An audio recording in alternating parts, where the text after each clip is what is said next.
I never thought I would be telling this story, but what I saw changed my life forever. Even now, I hesitate, wondering if the words will ever be enough to capture what happened to me. I was not someone who spent much time thinking about death, let alone what lay beyond it. But when I crossed that threshold, when I saw what I saw, I realized that everything I had ever known, everything I had ever believed, was just a shadow of a greater, more terrifying reality. It was October 12th, 2023, a night like any other, or so I thought. I had just finished a long shift at the hospital, the kind that leaves you feeling hollowed out, barely holding on to the last scraps of energy. My body ached. My mind was a blur of flashing monitors, the scent of antiseptic, the muffled cries of patients lingering in my ears. I was just trying to make it home. Just one more drive, one more stretch of road before I could slip into bed and let the exhaustion claim me. The highway was quiet, the world outside my windshield blurred by the mist rising from the pavement. My fingers gripped the wheel, my eyelids heavy. Then, in an instant, everything changed. The headlights came out of nowhere, too fast, too close. A force, like a sledgehammer, slammed into me, and suddenly, I was spinning. Metal crunched, glass shattered, and my body was weightless, thrown like a rag doll in the violent dance of impact. The sound was deafening, but then, just as quickly, it faded into silence. I remember the cold first. It seeped into me, spreading from my fingertips to my chest, like an icy tide pulling me away. My vision blurred, darkness creeping in from the edges. I knew what was happening. I was dying. And then, everything stopped. No more pain, no more sound, just stillness. A strange weightlessness surrounded me, as if I had been untethered from the world. I could see my body, crumpled, lifeless behind the shattered glass. But I wasn't in it anymore. I was somewhere else. A presence loomed around me, vast and overwhelming. And in that moment, I felt something I had never known before. Not fear, not sadness, but an unbearable, soul-wrenching sorrow. And then I saw him, Jesus, and he was weeping. I hovered above the wreckage, weightless, untethered from the broken body, trapped beneath the twisted metal.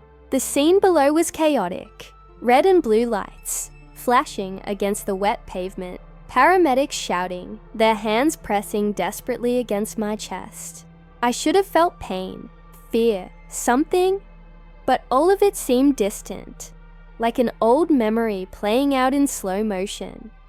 A woman in scrubs, a nurse maybe, was kneeling beside me, checking for a pulse. "We're losing him," someone shouted. The words didn't feel real. I wanted to tell them to stop, that it didn't matter anymore. But they couldn't hear me. They couldn't see me. And then, I saw her. My wife. She must have been called. Must have driven here in a panic. She pushed past the officers, her face pale, her eyes wild with fear. "No, no, no," she gasped, shaking, her head as she dropped to her knees beside my body. I watched as she gripped my lifeless hand, whispering my name through broken sobs. I wanted to reach for her, to tell her I was here, right here, but I couldn't. Something was pulling me away. At first, it was subtle, like a gentle tide, drawing me upward, but then it became stronger, more insistent. I turned away from the scene below, and that's when I felt it. An energy, a presence, beyond anything I had ever known. It wasn't just around me, it was within me, vibrating through every part of my being. There was no fear, no sadness, only an overwhelming peace, as if I had been freed from something I never realized was weighing me down. A warmth surrounded me, growing brighter, deeper, more real than anything I had ever felt on earth. It wasn't light in the way we understand it. It was something purer, something alive, and within that radiance, I heard my name. It wasn't a voice like ours. No sound, no echo, but I knew. I knew who was calling me. Jesus. I couldn't see him yet, but I didn't need to. His presence filled everything, wrapped around me like the arms of a long-lost friend. It was love, but not the fragile kind we know in this world. It was infinite, consuming, a love so powerful it unraveled every fear, every doubt, and then, just as I surrendered to it, just as I let go of everything I had ever known, I saw him, and what he showed me, I can never forget. I stood before him, and everything else faded away. There was no time, no space, only his presence, vast and unshakable, like the very fabric of existence was woven from his being. He was light, but not the kind that hurts the eyes. It was a living radiance, flowing through him, from him, his face. I struggle to describe it even now. There was fire in his eyes, burning, alive, ancient, and yet there was love, deeper than anything I had ever known, as if he could see every part of me and still call me his own. His gaze held me in place, not with force, but with something far greater, authority, not the kind that demands obedience, but the kind that makes obedience the only possible response. And when he spoke, it was not just sound, it was truth itself. "My child," he said, and the moment the words reached me, I felt them move through me, filling every empty space within my soul. I have brought you here for a reason. What I am about to show you must be shared with my people. I trembled, not out of fear, but out of the unbearable weight of his presence. The sheer magnitude of standing before the one who had formed the stars, the one who had known me before I had even taken my first breath. I tried to speak, but my words were weak in comparison to his. "Lord," I finally managed, my voice small. "I'm just a nurse. Who will believe me?" His expression did not change, but there was something in his eyes, something fierce, unwavering. "I have always used the humble to confound the wise," he said, his voice filled with a love so deep it almost broke me. Tears burned in my eyes. I wanted to look away, but I couldn't. How could I? He was everything. And then, Jesus took my hand. The moment his fingers touched mine, the world around us shattered. Not into darkness, but into something beyond my comprehension. It was as if I had been pulled through the very fabric of reality, no longer bound by space or time. Suddenly, we were somewhere else. The moment Jesus took my hand, the world around us shifted. It was as if we had stepped beyond time, into a place where past, present, and future coexisted. My feet no longer touched the ground. If there was ground at all, I was weightless, suspended in a vast expanse of light and shadow. And before me, a vision began to unfold. I saw a city, towering and brilliant, its skyline shimmering with sleek, glass-like structures that pulsed with an almost living energy. Streets were clean, eerily perfect, filled with people who moved with quiet efficiency. They were connected, not just to each other, but to something unseen. I watched as a woman walked into a store, smiling at the cashier as she waved her hand. Over a scanner, a small beep confirmed her purchase, and she walked away. No cash, no card, just the mark embedded beneath her skin. A man passed through an airport gate with nothing but a glance. Facial recognition systems identified him instantly, granting him access without pause. Children played in a park, their parents tracking their locations in real time through tiny implants in their wrists. At first glance, it all seemed harmless, even convenient. No crime, no lost IDs, no forgotten passwords. Everything was effortless. But as I looked closer, I saw something else, something chilling. I saw churches where people no longer dropped money into offering plates. Instead, they raised their hands, their chipped palms glowing beneath the soft blue scanners, as their tithes were deducted automatically. I saw preachers standing at their pulpits, reassuring their congregations that this was progress, that God had given man the wisdom to create such things for the betterment of society, and the people believed them. Then I heard his voice. "The enemy does not force his way in," Jesus said beside me, his tone both sorrowful and resolute. "He comes as an angel of light." The scene shifted. I saw leaders, presidents, prime ministers, kings, standing before their nations, speaking of security, of protection, of a new era of unity. They urged their citizens to embrace these advancements, to accept the implants that would safeguard their identities, their finances, their very lives.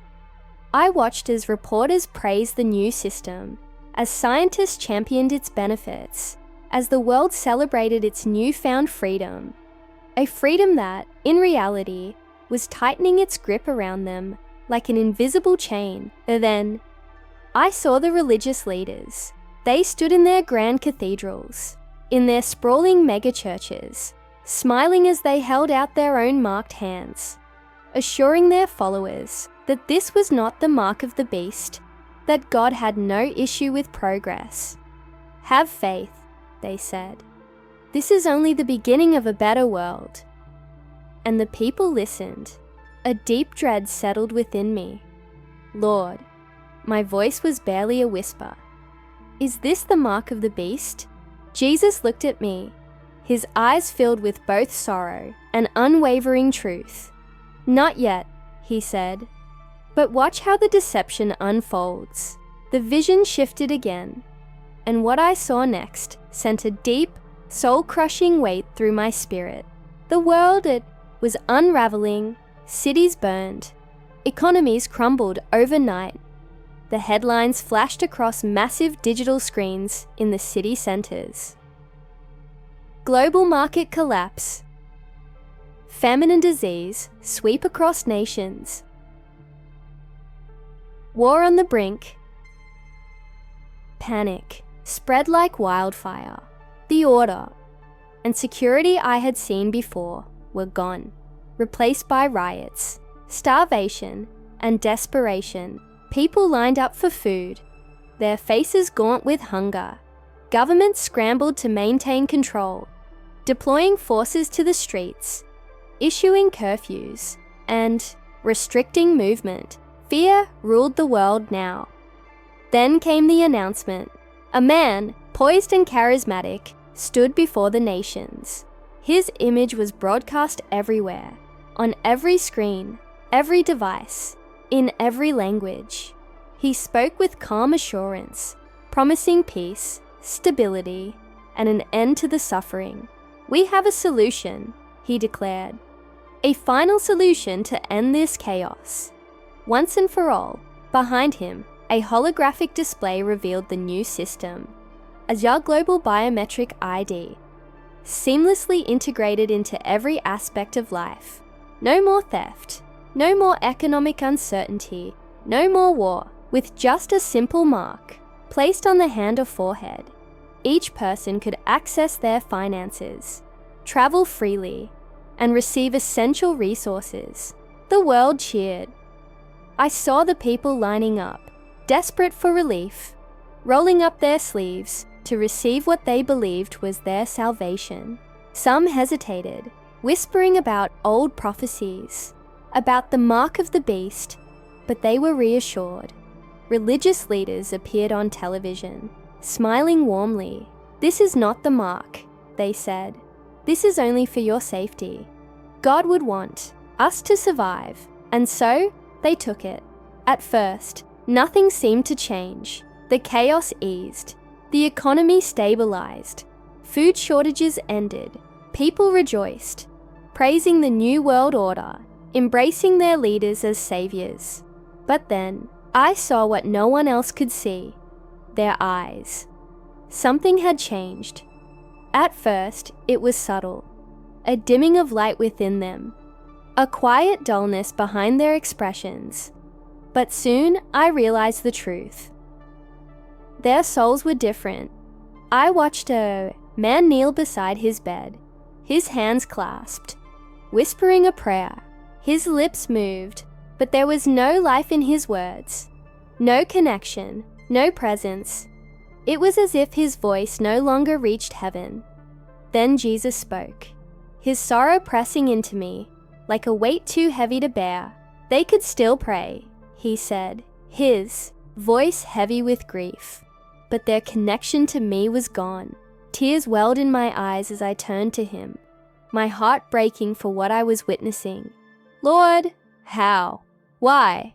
Jesus looked at me, his gaze filled with sorrow so deep I could feel it, in my very soul. Those who take this, he said, can no longer hear my voice. The vision faded in an instant, like a curtain being torn away. Suddenly I was falling, ripped from the presence of Jesus, pulled backward through a force so violent it stole the breath from my spirit. A deafening silence engulfed me. Then, pain.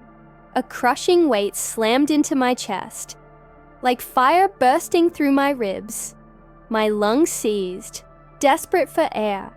I gasped, choking, feeling the sting of artificial light above me. Voices, machines beeping. The sterile scent of antiseptic flooded my senses. I was back. My eyes shot open, and I saw faces, nurses, doctors, their expressions shifting from shock to urgency.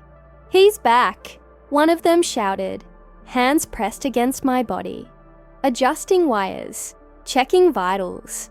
My head throbbed, my limbs felt like lead, but none of it mattered. The memory of what I had seen burned within me, more real than the very world I had returned to. I was alive, but I wasn't the same. Days passed in a blur of fluorescent lights and hushed conversations. The hospital staff called it a miracle. You were gone for nearly 20 minutes, one doctor told me, shaking his head. We did everything we could, but there was no pulse. And then, out of nowhere, you came back. I barely responded. How could I explain what had happened? How could I put into words the weight of what I had seen? It wasn't until I saw the news that the full weight of my mission hit me. The television in my hospital room flickered, showing reports from around the world. Economic instability, biometric security expansions, religious leaders embracing technological advancements in ways eerily similar to what Jesus had shown me. It was beginning. The deception was already unfolding. I felt a lump rise in my throat. Jesus had warned me that many would not believe, that even if I spoke, some would dismiss it as imagination, as a dream, as the ramblings of a man who had merely brushed against death. But I had no choice. I had seen too much. I looked into the camera now, into the eyes of those watching, those listening, and I spoke the words he had burned into my soul. If you are listening now, you must prepare. The world is changing, and the deception has already begun. Stay close to Jesus. Do not be deceived. When the time comes, remember what he warned. Because once you take it, you will no longer hear his voice. I paused, my chest tightening with the weight of it all. This is not just a story. This is a warning.